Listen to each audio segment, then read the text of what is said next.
Welcome to Tomorrow's World, where we tackle the truly important questions facing our world and ourselves. Former Soviet Union leader Mikhail Gorbachev caught the attention of major newspapers around the world in an op-ed piece for Time magazine. Gorbachev is a student of history, and all evidence indicates he is a man who would rather have peace than war.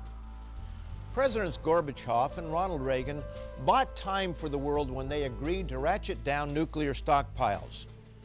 Mr. Gorbachev will go down in history as the one who tore down the Berlin Wall, setting free millions of oppressed people from a failed Marxist system. And this opened the way for the reunification of Germany. So when he wrote, "It all looks as if the world is preparing for war," people took notice. He further wrote in his January 2017 editorial, "The world today is overwhelmed with problems. Policymakers seem to be confused and at a loss." Indeed, the world is confused and at a loss. He named the escalating inventory of modern weapons a danger to the world. More troops, tanks, and armored personnel carriers are being brought to Europe. NATO and Russian forces and weapons that used to be deployed at a distance are now placed closer to each other, as if to shoot point blank. But the big problem is not Europe, although it is destined to play a vital role in the future. The real problem is found in the Middle East, and specifically in the city of Jerusalem. What's in store for this city? That's the focus of today's Tomorrow's World telecast. There is an answer, it is known, and it will affect your life and your world. On this program, I'll show you what to expect, and I'll be offering you a free publication that documents in advance what will happen in that part of the world and how it will affect you. This publication, The Middle Eastern Prophecy, is yours free for the asking. So be sure to have writing material ready so that you can take down the phone number to order your free copy. And I'll be right back to show you what to expect for the city of peace where there is no peace. So don't go away. Our world is in trouble. As former Soviet President and Nobel Peace Prize recipient Mikhail Gorbachev wrote, "Politicians and military leaders sound increasingly belligerent and defense doctrines more dangerous. Commentators and TV personalities are joining the bellicose chorus. It all looks as if the world is preparing for war." Nowhere is the specter of war more probable than in the volatile Middle East. When nations were smaller, when transportation was on 2 legs or 4 legs, when wind-powered ships and aircraft didn't exist, confused policymakers could only do so much damage. But that's all changed. High-speed communication and transportation connect us, but peace eludes us. We've built incredibly destructive technologies. Nuclear weapons, smart bombs, and chemical and biological weapons. With missiles, unmanned planes, and drone ships. It's a dangerous place when policymakers in this kind of world are, as Mr. Gorbachev says, confused and at a loss. Conflicts that start small in one part of the world can quickly spread to all parts of the world. In effect, no place is safe.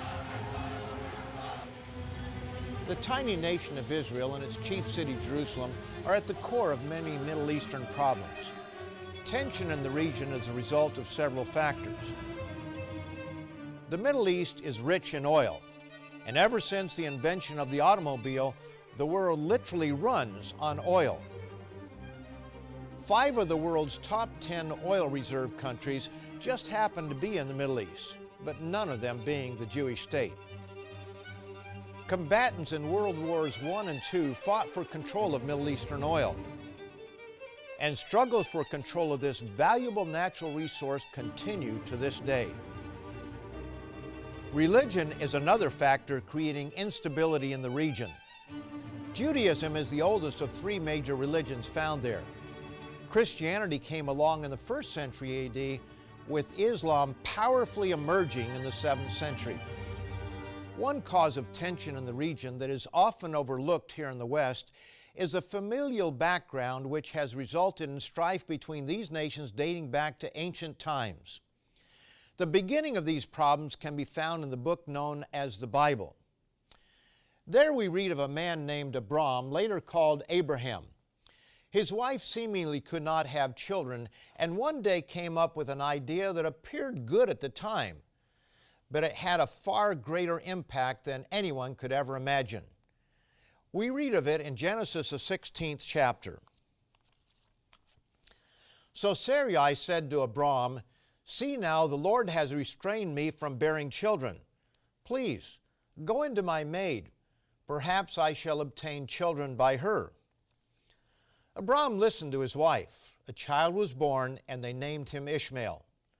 A divine messenger informed the couple that he and his descendants would be difficult to get along with. Here it is in Genesis 16 and verse 12. "He shall be a wild man.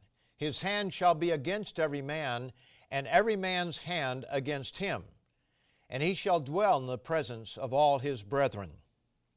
Does this prediction given thousands of years ago not accurately describe what we see in the Middle East today? Factions fighting factions. God later gave Abram a second son, but this time by his wife Sarah, and he was named Isaac. Trouble between the two mothers and the two sons escalated and brought about a geographical separation, but it was only for a short time. Their descendants have been in conflict ever since. Their descendants make up part of today's Middle East, but this is not the whole picture. The plot thickens when Abraham's son Isaac grew up and married a woman named Rebekah. A conflict began even before she gave birth, as twin sons wrestled in her womb. We read in Genesis 25 and verse 22, "But the children struggled together within her, and she said, 'If all is well, why am I this way?' She sought an answer to this unusual pre-birth behavior and received the following divine answer. 'Two nations are in your womb. Two people shall be separated from your body. One people shall be stronger than the other, and the older shall serve the younger.' The firstborn was Esau, the second Jacob. Love was not expressed equally in the family. Isaac loved Esau more than Jacob, and Jacob was the favorite of his mother Rebekah. This set up dynamics with long-lasting consequences. Jacob grew up as a crafty man, and on the urging of his mother, he tricked his father into conferring upon him blessings that were prophesied of good land and abundant wealth. This obviously did not set well with Esau. So we find the Arab nations of the Middle East, descendants of Ishmael and Esau, at odds with Israel, part of the descendants of Isaac and his son Jacob. Family squabbles, oil, and religion all come together for a toxic mix. Any war that takes place in the Middle East can easily spill over to other nations. Can Jerusalem and the nation of Israel survive such hostile conditions? Before the break, I told you I would read from the Bible what is predicted for Jerusalem in the Middle East. So let's get started. Bible prediction number 1, Jerusalem will be a troublesome stone. The book of Zechariah contains prophecies written around 520 BC. That's more than 2,500 years ago. It's evident that some of Zechariah's prophecies were recorded for a time long into the future. It speaks of a time of trouble for Jerusalem and for those nations surrounding it. Notice the accuracy of this prophecy. You can see its fulfillment in your evening news. Zechariah, the 12th chapter, verses 2 and 3. "Behold, I will make Jerusalem a cup of drunkenness to all the surrounding peoples when they lay siege against Judah and Jerusalem. And it shall happen in that day that I will make Jerusalem a very heavy stone for all peoples. All who would heave it away will surely be cut in pieces, though all the nations of the earth are gathered against it." Is this not what we see today? Jerusalem and the Jews, a troublesome stone in the Middle East? and everyone who meddles with it gets cut to pieces. We also see here that the Jews will be hated by many nations. But can we know that the prophecy is meant for today? Yes, we can. Notice an important detail that must not be overlooked. The prophecy is for Jerusalem and the Jews. It says, when they lay siege against Judah and Jerusalem. Judah was the name of one of the 12 tribes of Israel and refers to the people we know of as Jews. So the prophecy requires Jerusalem to be controlled by the Jews. And here's where we come to an interesting detail. History tells us that the Jews did not control Jerusalem from 135 AD until after the Six-Day War in 1967, meaning this prophecy could not have been fulfilled during that time period. Notice that when the Jews find themselves in trouble from these surrounding nations, that help will come from a long-awaited source. Zechariah, the 12th chapter, and verses 9 and 10. It shall be in that day that I will seek to destroy all the nations that come against Jerusalem. Then they will look on me whom they pierced. Yes, they will mourn for him as one mourns for his only son, and grieve for him as one grieves for a firstborn. This is a clear reference to the Messiah, but notice that it says, on me whom they pierced. In other words, this is talking about a physical intervention from the one whom they crucified in 31 AD. This must happen after Jesus' first coming. There's no doubt that the Jews were surrounded and persecuted from 31 to 135 AD, but history shows that there was no return of the Messiah to save them during that time. Therefore, either the prophecy is inaccurate or the only time for its fulfillment is our day today. Now we come to a second Bible prediction. Bible prediction number 2. All nations will be against the Jews and Jerusalem. As we read in Zechariah, the 12th chapter, all the surrounding peoples will lay siege against Judah and Jerusalem, and all nations of the earth are gathered against it. All one has to do is look at the debates in the United Nations to understand that other than the United States, Britain, and a very few other countries, all nations are against the Jewish state. The hostility is really quite remarkable and unexplainable from any rational point of view. Zechariah repeats this prediction in chapter 14. Notice first that the time setting is the day of the Lord, a time that Bible students understand as a time at the end of great conflict that culminates with the return of Christ. As it tells us in verse 1, behold, the day of the Lord is coming. And what does Zechariah tell us are the conditions at that time? For I will gather all the nations to battle against Jerusalem. So we see that Zechariah predicted that there would be Jews controlling Jerusalem, that their capital city of Jerusalem would be a troublesome spot in the world, and that all nations would be against them. And as we have seen, this could not refer to any time prior to the middle of the 20th century and onward. These first two predictions culminate in something ominous that will shake the whole world. Bible prediction number 3. Jerusalem will be the focus of the greatest battle ever fought. The term Armageddon is thrown about in both religious and secular sources. It's the stuff movies are made of, the end of the world. But there is much misunderstanding, even among the religious. Armageddon does not mean the end of life on planet Earth, but it is no small matter. Jesus of Nazareth made this chilling prediction in what is called the Olivet Prophecy. Here it is in Matthew, the 24th chapter, and verses 21 and 22. For then there will be great tribulation, such as has not been since the beginning of the world until this time, no nor ever shall be. And unless those days were shortened, no flesh would be saved. Yes, humanly incited cosmicide is a real possibility. In fact, according to this passage, it will happen, unless something extraordinary stops it. But before we get to that, notice that great armies will be drawn together to destroy the tiny Jewish state. The mysterious book of Revelation tells us massive armies from east of the Euphrates will assemble on the large plain near the hill of Megiddo, more commonly called Armageddon. Then the sixth angel poured out his bowl on the great river Euphrates, and its water was dried up, so that the way of the kings from the east might be prepared. And they gathered them together to the place called in Hebrew Armageddon. So the armies gather at Megiddo, but the actual battle will take place around and in the valley of Jehoshaphat on the east of Jerusalem. This brings us to our fourth prediction, which answers the key question for today's program. Can Jerusalem survive? So far, we've seen three predictions for the future of the Middle East, specifically regarding the Jews in Jerusalem. The first two predictions are playing out in our world and can be seen on our nightly news.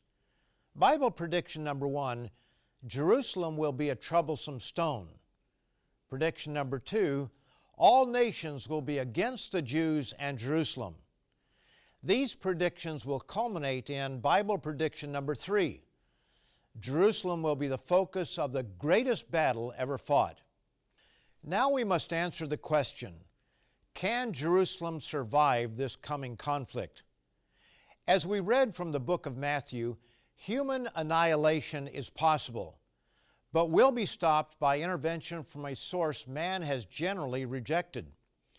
Bible prediction number 4, Jesus Christ will return to save mankind from annihilation. We read earlier from Zechariah 14, but let's notice it again so that we have the context, beginning in verse 1. Behold, the day of the Lord is coming, for I will gather all the nations to battle against Jerusalem. Then the Lord will go forth and fight against those nations as he fights in the day of battle. And in that day his feet will stand on the Mount of Olives. Christ returns to fight against those nations which have gathered to fight against Jerusalem. Jerusalem will survive and the world will come to know its Savior. When this happens, he will declare himself king over all the earth. This explains why so many nations send their armies to fight the Jewish state. It's not only to fight the Jews, but also to fight and destroy the one who saves the Jews. The Messiah, the returning Jesus Christ, will appear to most of mankind to be the Antichrist. The European beast power, along with the great false prophet and Satan himself, will influence the nations of the world to fight for control of the earth. And I saw 3 unclean spirits like frogs coming out of the mouth of the dragon, out of the mouth of the beast, and out of the mouth of the false prophet. For they are spirits of demons performing signs which go out to the kings of the earth and of the whole world to gather them to the battle of that great day of God Almighty. As it tells us in Revelation 17, verse 14, those who follow the beast and the false prophet, who are inspired by Satan the devil, will be so deceived they will actually fight the returning Christ. These will make war with the Lamb, and the Lamb will overcome them, for he is Lord of lords and King of kings. It will not be an equal fight. All the armies of the earth are no match. Zechariah describes a weaponry the returning King of Kings will use against rebellious mankind. Here it is in chapter 14 and verse 12. And this shall be the plague with which the Lord will strike all the people who fought against Jerusalem. Their flesh shall dissolve while they stand on their feet. Their eyes shall dissolve in their sockets, and their tongues shall dissolve in their mouths. This was the inspiration for one of the scenes in the fictitious Raiders of the Lost Ark movie. As terrible as this description is, the result of this final battle between rebellious mankind and his Creator will be peace. Isaiah describes this wonderful time in these beautiful words. Now it shall come to pass in the latter days that the mountain of the Lord's house shall be established on the top of the mountains, and shall be exalted above the hills, and all nations shall flow to it. Many people shall come and say, Come, and let us go up to the mountain of the Lord, to the house of the God of Jacob. He will teach us His ways, and we shall walk in His paths. For out of Zion shall go forth the law, and the word of the Lord from Jerusalem. He shall judge between the nations, and rebuke many people. They shall beat their swords into plowshares, and their spears into pruning hooks. Nation shall not lift up sword against nation, neither shall they learn war anymore. Dear friends, these prophecies are for real. The trouble you see in the Middle East and Jerusalem were predicted long ago. None of man's efforts will bring peace to this conflicted corner of the world. But when we come to the place of total destruction, a loving God will intervene. He will defeat His enemies, and peace will be the result. Jerusalem will then become what it is not now, the city of peace.